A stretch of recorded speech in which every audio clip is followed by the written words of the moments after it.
Kind of hard to find, Ansley, for seems like a couple of months. Man, I mean, we go down to the wire trying to get the tiny little rain chances on there that we possibly can, because we haven't had a real substantial rainmaker in almost 2 months. So what we're going to do on this week's Weather IQ is talk a little bit about the rainfall totals that we saw in the month of September and then what we saw in the month of October and how that kind of sets us up for the rest of the year. The spoiler alert here is that we really could use some rain. So let's start with what we saw last month. We're rounding the corner on the start of a new month, and unfortunately it was a bit of a dry October. Now this is actually supposed to be on average the driest month that we have of the year.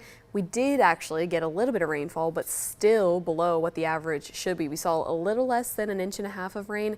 We should be seeing close to over 2.5 inches of rain. And then it comes on the heels of what was a very, very dry September. So we had a better October than September, because take a look at what we saw in September. Less than 1/2 inch of rain throughout the entire month, when we should be seeing over 3.5 inches of rain. So no surprise, this has kind of put us in drought conditions over the last couple of weeks. Right now, we are still in moderate drought conditions for almost everyone, creeping towards severe drought conditions for our western counties. And as we kind of look towards what could be coming our way, obviously you just saw Ben talk about the 7-day there, the long range models. There's not a lot to grab onto.